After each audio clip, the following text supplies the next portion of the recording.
Olá pessoal, bom dia. Aqui professor Frank, seu professor de Geografia. Então hoje nós vamos fazer uma atividade pelo Google Meet, pelo Google Forms, onde você vai responder as atividades pelo próprio celular. E aí eu vou estar comentando as questões que vocês vão estar trabalhando hoje, Bem, então a nossa atividade, ela fala da nova ordem mundial, ela fala dos BRICS, E a gente vai comentar cada uma dessas questões, Olha lá, questão 1. Um carro esportivo é financiado pelo Japão, projetado na Itália, montado na Índia, no México e França, usando mais avançados componentes eletrônicos que foram inventados em Nova Jersey, nos Estados Unidos, e fabricado na Coreia.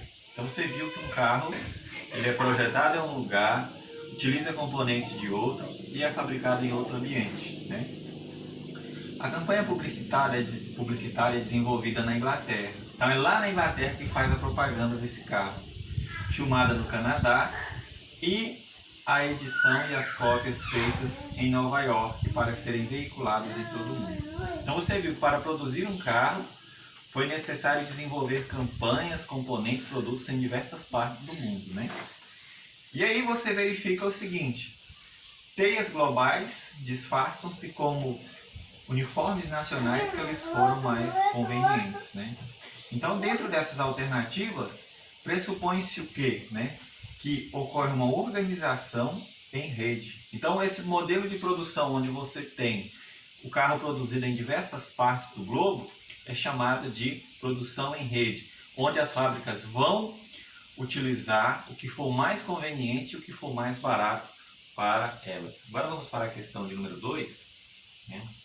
Bom, a questão de número 2 traz o seguinte: no contexto da globalização, a globalização é esse mercado interrelacionado, Uma tendência crescente é a formação de blocos econômicos regionais. Esses blocos apresentam diferentes níveis de integração. Um desses níveis é a zona de livre comércio.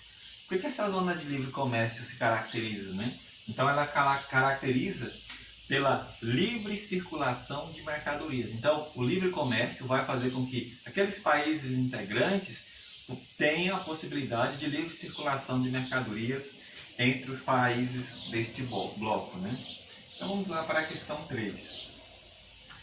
A globalização faz parte do processo de expansão do capitalismo, que atinge as diversas esferas da sociedade em escala planetária, Então a globalização ela está presente em todo o mundo. Então hoje já é possível você comprar produtos em diversas partes, o cartão de crédito, os aplicativos de celular. Então isso tudo está integrando as pessoas em todo o mundo. Sobre a globalização é correto afirmar que se trata de um processo o qual, Então, embora apresente tendência, a homogeneização dos espaços mundiais é seletivo e excludente. Então não são todas as pessoas que vão ter acesso aos produtos da globalização. Ela é seletiva e ela exclui pessoas. Então, por exemplo, posso trazer para vocês um exemplo das redes sociais. Na sociedade de hoje, se você não entra nesse mundo virtual, nesse mundo da internet, a tendência é que você seja excluído da sociedade. Você não vai conseguir acompanhar as notícias que são rápidas, as informações que são mais rápidas e a própria tendência de consumo que são mais rápidas. Então ocorre um processo de homogeneização que ao mesmo tempo exclui aqueles que não pertencem a essa chamada globalização. Na questão 4 fala o seguinte: a globalização foi um processo iniciado nos anos 90, Então a globalização foi iniciada com a queda da antiga União Soviética. Então, a partir daquele momento dava início ao fim da Guerra Fria e iniciava a chamada globalização. Então foi iniciada nos anos 90. Para a indústria, uma das principais consequências foi a desconcentração espacial da indústria. Então agora nós temos indústrias em diversas partes do mundo, principalmente em países subdesenvolvidos, onde a oferta de matéria-prima é mais em conta e mão de obra também é mais barata. Então desconcentração espacial da indústria, da tecnologia, Então antigamente para você ter uma tecnologia em um país pobre demorava muito. Então hoje esse processo está mais rápido. Então presença de tecnologia que pode estar em qualquer parte do globo, né? Então, com a globalização, nós assistimos esse processo de desconcentração industrial e de tecnologia. Olha lá, entre as características da globalização podemos citar, né? Então, dentro dessa globalização, o chamado a expansão do capital financeiro e o surgimento dos blocos econômicos. Então, a partir de agora, você não mais tem aquele capital com dinheiro físico, né? Então, hoje as empresas já negociam suas ações em bolsas de valores. Uma pessoa que está no Brasil pode comprar uma ação de uma empresa na China, no Japão, nos Estados Unidos. Ao mesmo tempo que você hoje pode ter um banco que não tem agência, né? Você pode ter um banco que não usa dinheiro, né?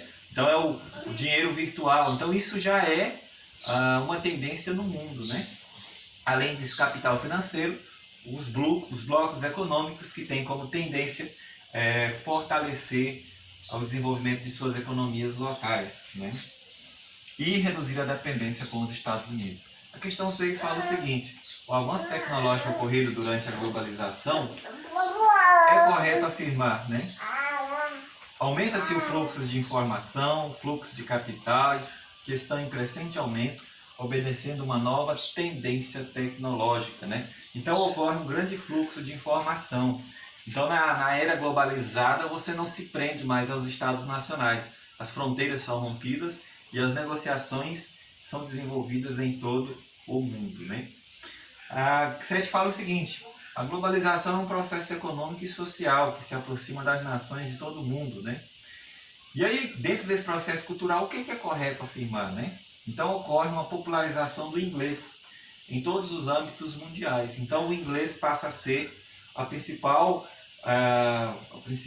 idioma falado, né, com esta era globalizada.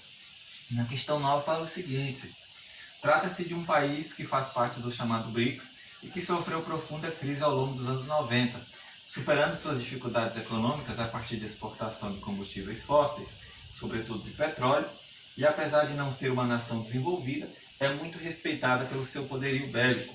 Então estamos falando da Rússia, né? Então a Rússia, extinta a União Soviética, tem uma grande força em todo o mundo.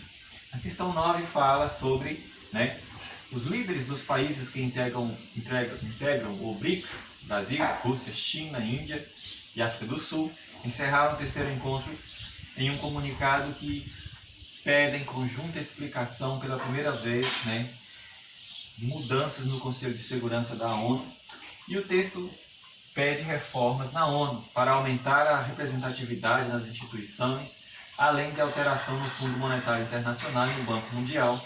Para que os líderes dos BRICS, né, a reforma da ONU é essencial, pois não é mais possível manter as formas institucionais. Então o BRICS é uma organização entre os países emergentes, Brasil, China, Índia, Rússia e África do Sul, e tem como objetivo mostrar que os subdesenvolvidos emergentes estão unidos. Eles pedem reformas na ONU. Então, uma das principais mudanças nesse cenário é que nós não temos mais só os Estados Unidos marcando a economia global. Agora nós temos uma afirmação de que o mundo é multipolar, ou seja, vários polos que têm influência no mundo. Acerca das expectativas da reunião do G20, grupo que congrega os países mais ricos e os principais emergentes do mundo, chegou ao fim em Londres um consenso da necessidade de combate aos paraísos fiscais e a criação de novas regras de fiscalização para o sistema financeiro. Além disso, os líderes concordam, dentre as várias medidas, em injetar 1,1 trilhão na economia para debelar a crise, né? Então, a passagem da década de 1980 e 80 ficou marcada por um momento histórico do qual esgotou um arranjo geopolítico e teve início uma nova ordem de política internacional, cuja configuração mais clara ainda está em andamento, conforme se observa na notícia. Essa nova geopolítica possui seguintes características, né?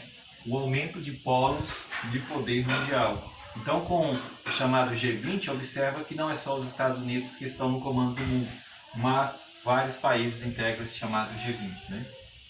Sobre a formação do G20, então, né, o G20 ele expressa resultados políticos de mudanças de divisão internacional do trabalho e une os países integrantes do G8 mais os países que estão em desenvolvimento, né?